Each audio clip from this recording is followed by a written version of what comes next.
جیسے منزل الذی یشفع عندہ الا باذنہ، آپ آیت الکرسی میں پڑھتے ہیں نا کہ کوئی بھی شفاعت نہیں کر سکتا اس کی اذن کے بغیر. تو خدا نے کچھ ایسی ہستیاں ہیں جن کو اختیارات تفویض فرمائے ہیں کہ وہ جس کی چاہے شفاعت کرے. مثلا سب سے پہلے حضرت محمد مصطفیٰ صلی اللہ علیہ وسلم اور ان کی آل، وہ جس کو چاہے شفاعت کرے. لیکن ہم بھی تو اپنے آپ کو شفاعت کا قابل بنائیں. میں شفاعت کے حسرے پہ مستند ترین احادیث ہے، تم شفاعت کی آرزو میں ایسا نہیں ہونا تم عمل ہی نہیں کرنا.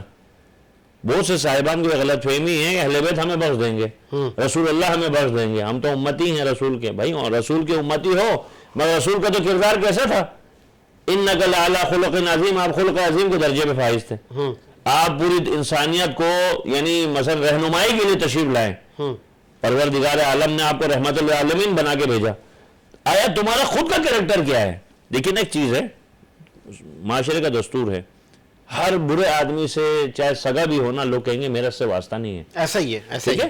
لیکن کوئی بندہ اچھا ہے بھلے وہ سگا نہیں ہے تو لوگ کہیں گے میرا بھی اس سے سلام دعا ہے. میری دنیا کے دستور ہے یہ تو پروردگار عالم کی بارگاہ جو ہے وہ دروازہ رحمت ہے. خدا کا جو دروازہ ہے رحمت ہے. مثلا ایک مثال ہے، حضرت علی علیہ السلام کا ایک فرمان ہے، آپ فرما رہے ہیں کہ بار بار کھٹکھٹاؤ دروازہ، کبھی نہ کبھی تو کھلے گا. ہم دروازہ کھٹکھٹاتے ہیں. مسئلہ یہ ہے دیکھیے خدا کے بارے میں جو گمان کرو گے خدا تمہارے ساتھ وہی کرے گا. ہماری سب سے بڑی مینٹلٹی کیا ہے؟ مثلا ایک مثال ہے، ایک بندہ کہتا ہے میں تو اتنی دعائیں مانگ رہا ہوں میری اللہ سنتا ہی نہیں ہے. بھائی تمہیں اللہ پہ یقین نہیں ہے وہ تمہاری کیسے سنے گا؟ من حبل الورید کہا، تمہارے شہرک سے زیادہ قریب ہوں میں. ادعونی استجیب لکم، یہ پروردگار کو پسند ہے کہ اس کا بندہ اس سے مانگے. کیا بات ہے. مسئلہ یہ ہے ہمیں اللہ پہ جو جیسا اللہ کے بارے میں آپ گمان رکھو گے خدا کے بارے میں خدا کے ساتھ ویسا کرے گا. مثلا میں دعا کے لیے ہاتھ بلند کروں، آپ یا کوئی بھی بندہ خدا دعا کے لیے ہاتھ بلند کرے، اور یقیناً دعا کرنے کے بعد ہم چہرے پہ ہاتھ پھیرتے ہیں. نہ یہ مکروہ ہے، نہ یہ حرام ہے، نہ یہ باطل ہے، نہ یہ گناہ ہے، یہ اطمینان ہے. سمجھ رہے ہیں اطمینان کیا ہے؟ دیکھیے ایک چیز ہے کہ یقین کو شک نہیں توڑتا، شک یقین کو نہیں توڑ سکتا. ٹھیک ہے. اب مسئلہ یہ ہے کہ آپ نے دعا کی، آپ یقین رکھتے ہو، گمان رکھتے ہو اللہ کے بارے میں جیسا آپ گمان رکھو گے. اسی لیے مولا علی فرما رہے ہیں نا کہ من عرف نفسہ فقط عرف ربہ، یعنی جس نے اپنے نفس کو پہچانا اس نے اپنے خدا کو پہچانا. سبحان اللہ. مسئلہ یہ ہے کہ ہمیں خدا پہ یقین ہی نہیں ہے. ہم دعا یا میں نے اتنی دعائیں میں کرتا ہوں اللہ میرے سنتا ہی نہیں. اللہ پہ یقین تو رکھو. بھئی ایک مثال دے رہا ہوں، ایک بندہ خدا دعا کر رہا ہے، دعا کرنے کے اچھا دعا کا بھی سلیقہ اہل بیت نے بتایا. ہم دعا کیا مانگ رہے ہیں جی؟ ہم مانگ رہے ہیں ہمیں ایسا کریں، اچھا گھر دے دے، ہمیں اولاد دے دے، ہمیں بیوی دے دے، ہمیں یہ دے دے وہ دے دے. ہم اس کے سوا ہماری دعاؤں میں کچھ نہیں ہے. دعا میں سب سے بڑی دیکھو وہ پوری کائنات کو پال رہا ہے. کائنات صرف یہی تو نہیں ہے کہ ہمارا اپنا ملک یہ کائنات ہے، نہیں، پورے عالم کو پال رہا. کیا بات. ہم سے اچھے اور ہاں وہ کل مخلوقات کو پال رہا. جیسے حضرت سلیمان نبی علیہ السلام جن کی اللہ نے ان کو حکومت دی تھی، ان کی حکومت جنوں پہ بھی دی، چرند پہ تھی، پرند پہ تھی. تو ایک دن اللہ سے فرمانے لگے پروردگار میں تیری مخلوق کی دعوت کرنا چاہتا ہوں. سبحان اللہ. پروردگار نے فرمایا کہ سلیمان کر کے دیکھ لے، جس طرح میں کھلاتا ہوں تو نہیں کھلا سکتا. کہنے لگے نہیں پروردگار ایک وقت کی دعوت میں جو ہے کرنا چاہتا ہوں. کر دی. اچھا وہ جنات کو حکم دیا بنا بنا کے لاؤ. جنات بنا بنا کے ٹال لگا رہی. مچھلی کہتے ہیں سمندر کے کنارے سے مچھلی نے منہ نکالا کہ اللہ کے بندے کچھ ہے میرے لیے بھی. کہا ابھی ذرا ٹھہر جاؤ. تو مچھلی نے شکوہ کیا اللہ اکبر کہ یہی فرق ہے بندے کے دینے میں خدا کے دینے میں. بتائیں. خدا بنا مانگے دیتا ہے اور بندے سے مانگتے ہیں تو کہتے ہیں ٹھہر جا. ایک حکایت یہ ہے. دوسری حکایت یہ ہے کہ جیسی وہ مثلا وہ روٹیوں کا جو ٹال تھا وہ مچھلی نے ایک نوالے میں کھا لیا. تو وہ حیران ہو گئے حضرت سلیمان کہ بھائی ابھی مخلوقات نے کھانا ہے اور تم نے ایک نوالے میں کھایا. تو کہا اللہ کے نبی اتنا حیرت کیوں کرتے ہو؟ میرا پروردگار اس طرح 3 وقت مجھے کھلاتا پیٹ بھر کے. سبحان اللہ. سلمان فوراً سجدے میں گر گئے. پروردگار جس طرح تو کھلا سکتا مخلوق کو سلیمان نہیں کی کھلا مجال سکتا. یعنی ہمیں سب سے پہلی چیز دیکھیے ایک چیز ہے مسلمانوں میں مشترک ہے، تمام مسلمانوں میں، اس میں کوئی مکتب فکر کی بات نہیں ہے. سب سے پہلے خدا کی وحدانیت کے اقرار، توحید. سبحان اللہ. ٹھیک ہے.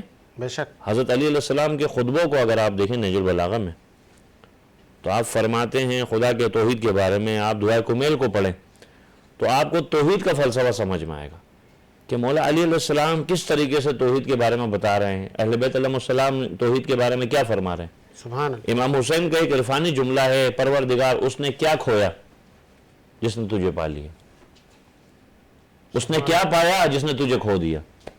کیا بات، دو جملوں میں پوری کائنات سمیٹ دی مولا حسین نے، پروردگار اس نے کیا کھویا جس نے تجھے پا لیا۔ دیکھیے آج مثلا بندہ سوچتا ہے اس کے پاس اسٹیٹس ہے صاحب، اس کے پاس یہ چیز ہے، اس کے پاس یہ مثلا سرمایہ ہے، تو یہ بہت بڑا آدمی ہے، یہ تو ظاہری اعتبار سے نا۔ مگر جس کو خدا مل گیا تو اس کو سب کچھ مل گیا، سبحان اور جس کے پاس سب کچھ ہے مگر خدا نہیں ہے تو اس کے پاس کیا ہے؟ سبحان اللہ۔ بہت خوبصورت بات کی مولانا صاحب۔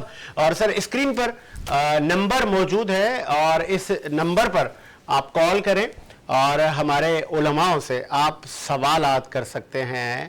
مولانا اشرف علی منتظری ہمارے ساتھ موجود ہیں، پوری ہی سحر آپ ان سے کسی بھی حوالے سے شرعی معاملات پہ سوالات بھی کر سکتے ہیں، جو اسکرین پر نمبر PTCL کا دیا جا رہا ہے، آپ اس پہ کال کریں۔ اور ایک بریک لیتے ہیں، لیکن آپ نے کہیں نہیں جانا، بریک کے بعد کنٹینیو کرتے ہیں۔ ایک بریک لیتے ہیں، بریک کے بعد حاضر ہوتے ہیں۔